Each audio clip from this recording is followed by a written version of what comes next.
Aqui é a ideia de fazer uma coisa didática para quem não é da área.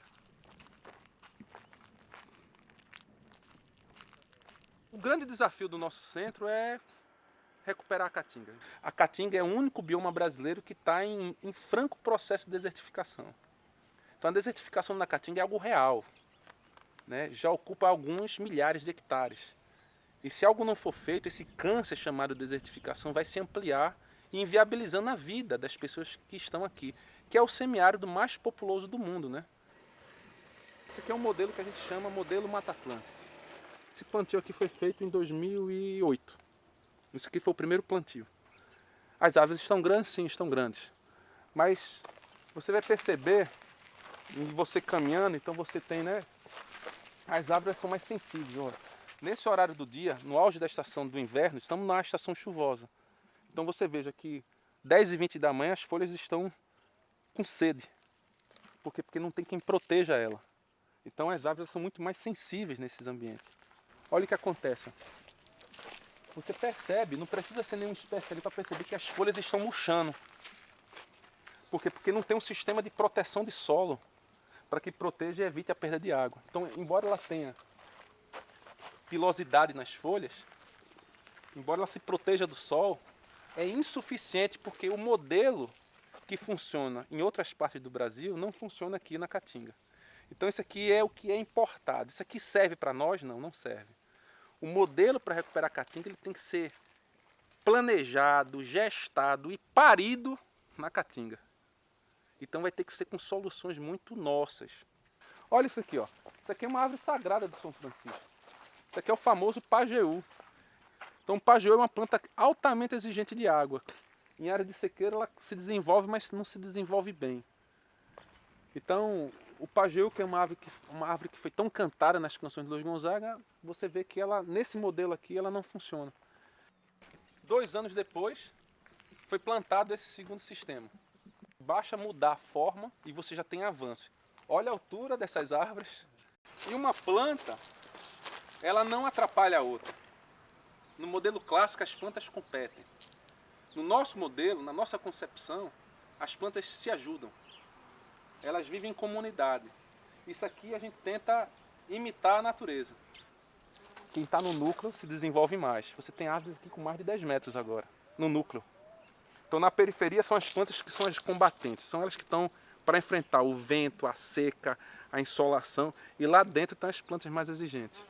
Vejam que esse ipê, todas essas árvores foram plantadas no mesmo dia. Todas no mesmo dia. Isso aqui é uma árvore exigente, de sombra. Olha um dele aqui na ponta, na periferia, e você vai encontrar outros ipês aqui dentro.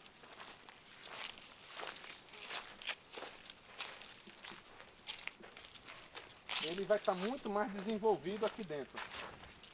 Ele é quase 3 vezes o tamanho da árvore que está na periferia, porque aqui ele está mais protegido. Quem está cuidando do ipê? A nossa amiga orelha de negro, que é o tamboril. Olha a espessura dessa árvore, plantada em 2010. Não tem nenhuma árvore naquele outro modelo que cresce como essa. E você não só tem uma, você tem outras ali. E são as árvores que criam as outras. As árvores se ajudam, então o desenvolvimento é totalmente diferente. A gente acaba com um conceito ou com um preconceito da competição que é muito comum em países do hemisfério norte, do hemisfério sul, em países de clima temperado. Então no clima temperado as plantas elas competem, aqui não, as plantas se ajudam. Elas cooperam entre si, elas se comunicam. Aqui está tudo interligado. Está interligado desde o sistema radicular até o sistema aéreo, onde estão as folhas, onde está a sombra. Olha o microclima que é isso aqui. Olha a sombra. Como é possível que você só você muda a concepção? A seca é a mesma, a água é a mesma, tudo é o mesmo. Olha como aqui se desenvolve e olha como lá se desenvolve. Mas aqui ainda não é a condição ideal. Aqui a gente continua olhando só para as árvores. E a gente tem que olhar na Caatinga para tudo que está ao redor dela. Esse é o último experimento. Tem 2 anos de plantado. Aqui nesse experimento a gente parte do princípio que a gente aceita a ideia de que as plantas ajudam as outras. As plantas elas cooperam entre si. Então quando as plantas cooperam entre si, a gente não faz a cova para plantar a planta. A gente cria um berço. porque são bebês, né? Então a gente muda o conceito. Se você chegar para o pessoal da agronomia, não, são covas. Não, cova você coloca um morto. Vida a gente coloca no berço. E a gente forra o berço e cria uma condição microclimática para o berço, onde você tem várias espécies, todas no mesmo berço. E elas vão tendo esse papel. A canafístula é a que vai criar o pajeú, a macambira e o licuri são as plantas que vai ficar aqui daqui a 30 anos. Então quando você olha para o licuri aqui, ó, pequenininho, ele já está com 5 metros de raízes lá para baixo. Aqui você quer dar comida para a planta, tira folhas e coloca ao redor e vai protegendo. Isso é o que a gente chama de bomba de biodiversidade. E essa bomba de biodiversidade, a gente parte desse princípio de tentar observar mais a natureza, porque ela está o tempo todo ensinando para a gente. Em áreas de caatinga bem conservadas, com nível de conservação excelente, você pode vir encontrar até 200 espécies de árvores num único hectare de caatinga. Então como é que vocês podem imaginar que essas plantas estão competindo entre si? Isso aqui a gente está tornando o sistema mais eficiente e mais barato. Para cada planta dessa tem que ir nos lugares para coletar as sementes, você depois tem que descobrir a forma de produzir essa muda, até a muda voltar para cá e a gente criar todo esse sistema que se você olhar para o outro lado ali, em 2010 para cá são 7 anos e você já tem uma floresta ali com 10 metros de altura. E a caatinga ela tem esse porte mais baixo, 15 metros, 20 metros no máximo. Então a gente consegue, numa escala de tempo muito pequeno, conseguir colocar ela numa altura razoável, viabilizando os processos ecológicos, trazendo a vida de volta, trazendo qualidade de vida e mudando o cenário de oportunidade na caatinga. Nesse centro a gente tem um complexo de laboratórios, um complexo de museus, de coleções científicas, desde plantas nos herbários, coleção de sementes da caatinga, viveiro para a produção de mudas, para tentar trazer uma alternativa para a revitalização do Rio São Francisco. A gente não só usa o espaço do CRAD para ministrar aulas para os cursos de agronomia, ciências biológicas, veterinária, psicologia, engenharia agrícola, engenharia mecânica, que tem trabalhos das mais diversas áreas, mas a gente também recebe comunidades de agricultores, associações, recebemos alunos de escolas públicas e privadas, desde crianças até caba velho, já adulto, e a gente tem essa experiência sensorial, que é o que a gente desenvolve aqui, né, para as pessoas entenderem o que é a caatinga, o que é a água, como é que é o comportamento das plantas, saber quais são as plantas nossas que são tão belas. Por exemplo, a alamanda pubérula é a nossa alamanda do sertão, só existe no sertão essa espécie. E a gente arranca essa planta para plantar aquela alamanda mexicana. Então o que a gente tenta aqui é resgatar, né, essa identidade das plantas do sertão, de como você se relaciona com essas plantas, que o espinho na verdade não é um ataque, é uma defesa, né? Que o tamanho dessas folhas serem micrófilas, né, tem um significado para evitar a perda de água. Então é um laboratório vivo. O CRAD é um laboratório vivo, multidisciplinar, e que a gente tem o tempo todo essa experiência, não só da pesquisa hardcore, mas também a tentativa de se aproximar com as comunidades nas atividades de extensão. E a caatinga também que alimenta as pessoas. A gente vai mostrar para vocês um modelo de agrofloresta, como a gente tira a comida da caatinga. E é todo baseado nessa concepção de agricultura sintrópica, né? Tornar o agricultor independente desses sistemas que são simplificados, homogeneizados, onde é um pacote tecnológico que as pessoas não interagem nesse pacote tecnológico, né? As pessoas simplesmente compram um pacote, usam um pacote. Se tiver um incidente, se tiver o que eles chamam de praga, né? E tem um remédio para praga. E o que a gente coloca, na verdade, é que a gente não precisa desses venenos. A região do Vale do São Francisco é a região que mais consome veneno no Brasil. O brasileiro bebe 7 litros de veneno por ano. O povo no Vale do São Francisco bebe no mínimo o dobro. Tudo é integrado. A graviola, junto com o xique-xique, junto com a couve. Olha como está aquele bananal, tá lindo. Ó. Olha o tamanho das folhas. Essas folhas foram plantadas há um mês. Essas bananeiras aí. Ali tem folhas de genipapeiro, ó. Genipapo no meio, pinha. Olha essa pinha como está espetacular. Ó. E no final tem isso aqui, ó, maroeira, que é a nossa madeira de lei. Na hora que eu precisar tirar uma estaca, eu posso tirar, foi o que plantei. Eu estou manejando a caatinga. Então não tem aquela concepção da caatinga intocada, da caatinga isolada. A caatinga, com a preço do homem, ela está aí para servir a gente. Mas a gente precisa utilizar ela de forma mais inteligente, de forma mais harmônica, respeitando os elementos que estão aqui. Mas as pessoas precisam parar de queimar a terra, de roçar o mato, de colocar fogo, né? De derrubar a diversidade para plantar uma única espécie. Aqui a gente tenta mostrar na prática como isso funciona. Aqui estão as emas, as amigas da caatinga. Imagina a beira do rio São Francisco, com criações enormes, não de gado, mas criações enormes de emas. Elas não destroem a caatinga, elas plantam a caatinga. E é um animal protegido por lei, né? Ele ocorre em toda a América do Sul, nas savanas brasileiras, né? Passando pelo Cerrado, Caatinga, Pantanal. Mas na Caatinga esse animal já foi muito comum. E hoje as emas praticamente desapareceram, né?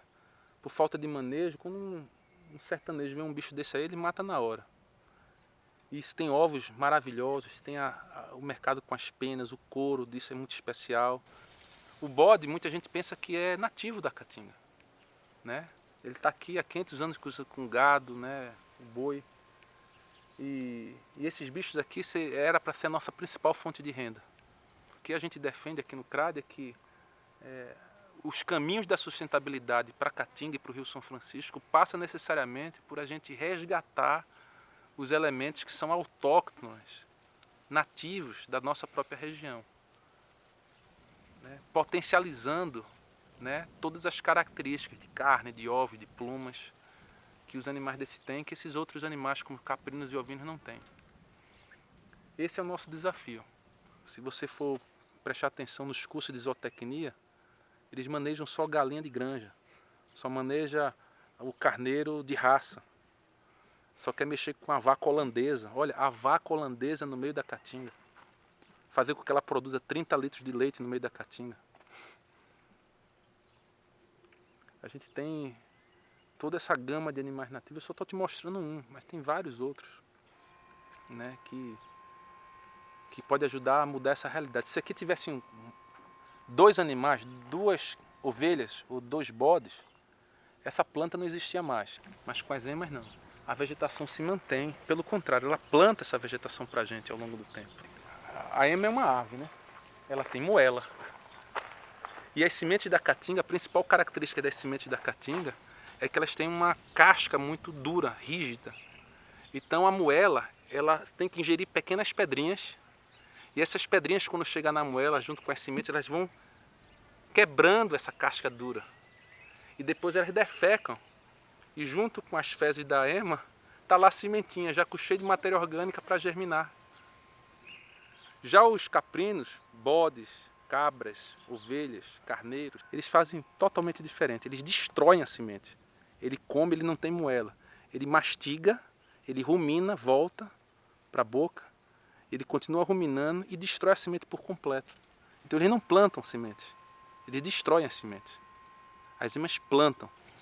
Eu acho que não dá para a gente ter essa arrogância com a biodiversidade da Caatinga. O nosso comportamento com a biodiversidade da Caatinga é um comportamento arrogante.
aqui no CRAD, né, o CRAD me dá essa oportunidade de ter esse sistema agroflorestal aqui, onde eu aprendo, onde eu cuido também.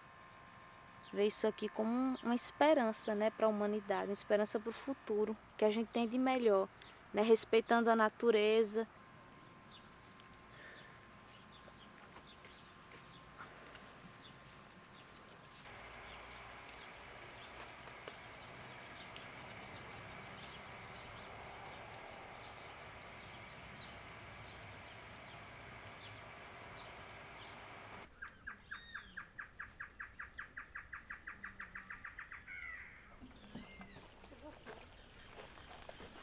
Ó, se vocês Aqui, ó, ficam... tá bonita também.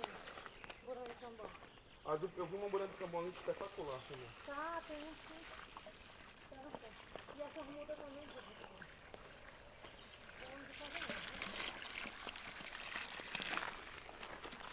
tem coisa aqui. Fica vai pegar um rumuzinho e ajeitar. Agora o que eu tô notando é que só tá sobreviver uma. Ó, essa planta aqui, ó, a cena, a cana-fístula, tá ajudando a criar o pau d'arco, entendeu? É uma leguminosa que cuida da outra. Então ela cria, ela fornece micorriza, fornece nitrogênio, fornece fósforo e disponibiliza esses elementos para a planta que vai ser a árvore definitiva. Essa dura 2 anos e o ipê roxo, o pau d'arco, vai durar o quê? 200 anos. Então a gente está plantando a floresta na margem do São Francisco dos próximos 200 anos, gente. Veja como isso é relevante. Isso sim que é importante. Ó, o mulugu e o pajeú. Pajeú, a árvore clássica da beira do rio Pajeú, afluente do São Francisco. Uma vai cuidar da outra aqui. E vai dar tudo certo. Aí sim, aí renovam-se as esperanças. Acho que foi, né?